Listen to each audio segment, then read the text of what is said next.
Knowledge and skills are like gold, a currency you will transform into something more valuable than you can imagine. It's similar to one of your tweets, which is eventually the time that was not spent on learning skills will catch up to you and the fall will be painful.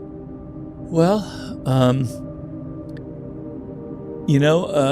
life can be kind of difficult, right? You don't really know sometimes where you're headed. Nobody kind of gives you any kind of guidance in this world, right? And they don't tell you when you graduate college, go ahead, go Robert, you go study this. This is what, this is what your brain is suited for, et cetera, et cetera. You have to find your own path. And so for me personally, I spent years in the wilderness. So I'm gonna give this a personal spin because I think that helps a little bit. Because I can answer it inside my own body here. So I know I want to be a writer, but I can't figure out what the hell I'm going to write. So I leave college and I try journalism because I have to make a living. I have to support myself. And I don't really like it. It doesn't suit me. He writes an article and then a week later it's forgotten. Nobody reads about it. And as somebody who studied ancient Greek and Latin in college, I think in terms of thousands of years and not in 3 days or a week, I want something that I write to be read in 3024, sorry. So it wasn't a good fit. So I quit. I wander around Europe trying to write a novel with my backpack. I live in London. I live in Paris. I lived in Ireland. I lived in Greece. You name it. I taught English in Spain. Trying to write a novel, I had no discipline, I couldn't do it, it didn't work, and I was starting to get depressed. I had spent 18 years or so acquiring high levels of skill in writing, okay? I learned in journalism how to write under a deadline, under pressure, how to make it dramatic, how to make the opening sentence exciting enough to make you read on further. Trying to write novels taught me about creating stories, which is a huge part of my writing. Working in Hollywood, I learned how to research, which is a huge element, and then the theatrical element, making things dramatic, also story. Okay? All of that time, slowly by slowly, brick by brick, I had developed real level skill. So when it came time to write the 48 Laws of Power, I could do it. I had learned all this discipline. I had learned how to write under a deadline. I learned how to make things entertaining, the whole bag, okay? And so the world opened up for me. Prior to that time, I was miserable, really, really was. I mean, I had good moments too. You're young, you're always happy when you're young, but a lot of times I was miserable. And I didn't know why, but I was acquiring skills, not even aware of it. And so the reason I write that is, when you develop that skill, when you're serious about it, because I was very serious about writing, you change your brain. You rewire your brain.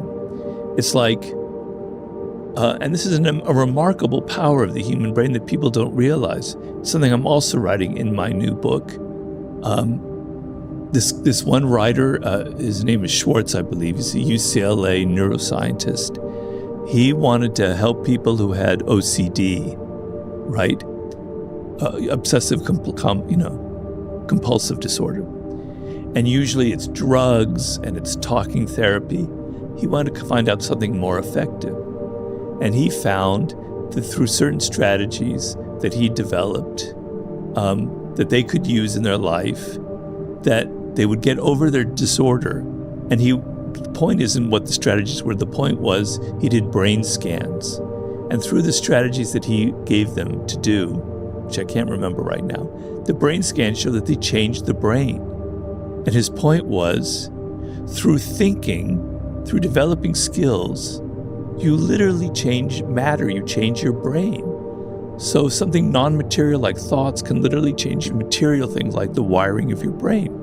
You learn skills, you're changing your brain, you're changing the matter of your brain. Things are connecting that weren't connected before. And slowly, if you do it, if you're serious enough, a point will be reached like it was reached in my life, where either you will start a business or someone will ask you to do something like write a book or make a film. and the world will open up for you, and you'll be able to do it because you have that. You've laid the ground, you've laid the soil, everything is there, it's rich, and now something great, amazing will sprout up out of it. When you have no talents, you have no skill, life is a series of endless confusion. You hit this road, you go here, then something else, you go here, then you go here, you end up in a circle and you don't know where the hell you are. When you've got skills, zoom, you know where to go. It's not zoom, it's more like, but your head is somewhere. Yeah, it's not. Yeah. I don't know if we're being filmed, but so yeah. So that's my answer to your question. If you believe as if you are confident, as if you are powerful, it will tend to be read that way, right? And so, like, he had the analogy, if you smile, even though you don't feel like smiling, you'll end up kind of maybe feeling kind of happy. So the physical action will create the psychological action, was his belief, because he was very much a believer in the body, I think starting from the body. So if you believe physically and embodied that you are great, that you deserve this, it will kind of become part of your psychology and it will radiate outward. But for those that don't, they just don't have that belief. Can you lie to yourself? Can you tell yourself, I am strong and I am powerful? Well, everybody has some good qualities, right? I think almost everybody has something that they can go back to in the past and go, I was actually very good at that. That was actually a good moment. I actually was scored in that particular moment. And you can think about that. I mean, actors do that all the time in movies. When they want to express an emotion, they go back into their past. Like they have to express sadness, they go back and they think about their father or mother who died and they call that emotion up. You can call that emotion up of when you did something actually really great. You might have only been in high school when you were on the sports team and you threw the touchdown or something. Okay, think about that and it'll come back to you. Everybody has something that they can be confident about, I hope. If there was one law that the powerless amongst us, who feel powerless or lost in the current world, one law or one fact of human nature that people who are feeling lost and purposeless and adrift right now should be thinking the most about, which one springs to mind? Well, there's no one sharp answer to this kind of thing, but one law that I would highlight is interaction with boldness. And what I mean by that is if you're feeling timid, if you're feeling that you're not confident in something, you will start a project and it will fail because you feel that way, because you don't enter into it with the right energy. So if you take something and you do something boldly, everybody loves the bold, everybody admires it. Even if it's stupid, even if it fails, it will gain you that kind of attention. And so, let's say you're thinking about starting a business. Well, just go ahead and do it and be bold about it and start it and be as dramatic as you can and be as confident as you can. And it creates a self-fulfilling dynamic. People admire it. They don't admire the timid and the insecure and the guy who spends 2 years talking about that podcast he's going to start. They admired that bloke who just decided, all right, I'm going to start it. I don't care. If nobody likes it, fine.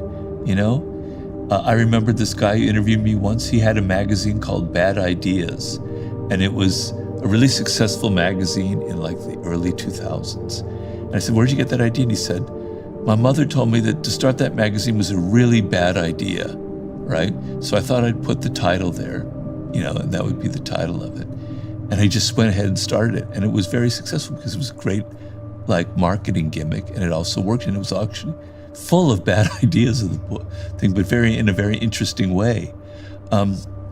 So being bold, being different. Everybody nowadays, I'm getting on my goddamn soapbox again, and I apologize to everyone about this, but everyone is so similar. Everybody is so afraid. Everyone's trying to be like everybody else. You go out there and you start something that's different, that's you, that's unique, that's loud, that proclaims I'm a different voice on it, you're going to get attention. So I want more bold people in this world. We've got too much fear, you know? I'm not maybe a big admirer of, in some ways, of Elon Musk, but damn it, he's always bold and it always works for him. He doesn't start just a minimal business about maybe sending rockets out there. He starts a thing that's going to take you to Mars. He's bold and people love it. One of the groups, I suppose, I think that's looking for a lot of advice at the moment is young men feeling a little lost, like their place in the world is just uncertain. They don't really know or have the direction. What advice would you have for young men that are feeling a little lost in the modern world? Well, you have to be comfortable with who you are and with your masculinity.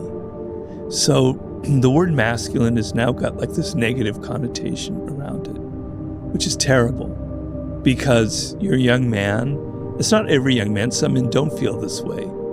But a lot of young men, I remember myself, you've got this testosterone that's roaring through you. You're competitive, you're ambitious, you have goals, you have this energy, you want to assert yourself. But it's bad, it's bad, it's bad. You're not supposed to be like that, you know? And the culture isn't about, there's no virtue in masculinity. Okay, there is such a thing as toxic masculinity, most definitely. But there are virtues in being masculine, and they have to be redefined. And we have to have icons and role models for that. And so when I was growing up, oh God, I sound like, I hated that when people said that when I was a kid. So I know you're going to hate me, but I'll say that. Anyway, I can't help it because it's true. When I was growing up, you know, I watched like a lot of Westerns. You know, it was the silent hero kind of thing, the Gary Cooper thing. But my idea of masculinity growing up was a man who was in control of himself, who wasn't mean, wasn't pushing people around, who was decent, who treated women well.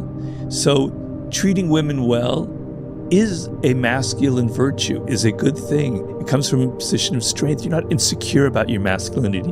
You don't have to prove that you're a man by demeaning women, by pushing them around, by calling them whores and bitches, etc. You don't have to take the Andrew Tate path in life.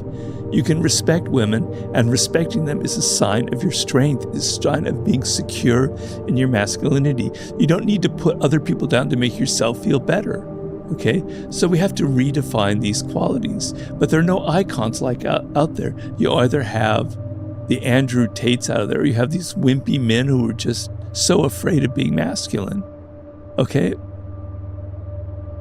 your aggression, your assertiveness, your testosterone, it's a good thing. It's how things get done. It's what energizes you, what puts you in the world. What makes you ambitious. It makes you assert yourself and motivate yourself. It has to be channeled. It has to be disciplined. But you have to see, you know, we were talking about our people-pleasing things and how you reframe it.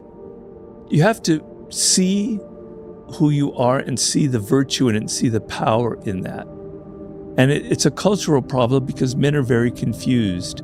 I didn't have that confusion when I was growing up, you know. So now it's very difficult because you're being told that all these things that you feel naturally are negative.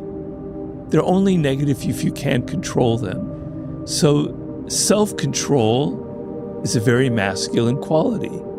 You're able to control yourself. You're able to control your passions. You're able to not talk too much if you don't need to talk too much. I'm not saying that women don't have, that the opposite is wrong. These are things that men naturally have because of their biology. And I'm sorry, I do believe in these things. But they're good. They're just how you use them that can be bad. And so I just wish there were more positive role models out there. I know I could be a real bastard. I could be a real asshole. I'm very competitive. When I play games, I like to win. And I can be a little bit mean about it. Okay? I mean, I'm a pleaser, but I like winning. I channeled it, all of my aggression, all of that testosterone. I'm not saying I have more than anyone. I just have normal amounts. I poured it into my books. I poured that edge, that aggression, that like damn you, I don't really like you, I don't like the world, into the 48 laws of power, into here's how these are how people manipulate, these are how people can be bad and cruel, and damn it, I'm going to get at all my aggression by exposing it and showing it and being as real and direct. I channel it into something as opposed to hurting other people kind of thing. So finding ways to channel your aggressive tendencies is a positive way of being a man. You have to find whatever that is. Sports is a great example, but there are other things as well. It feels a lot like alchemy, in a way. Or actually, alchemy is taking something which is bad or useless and turning it into something which is valuable. This is taking something which is uncertain. It could go either way. You know, this desire for mastery, for conquer, for achievement,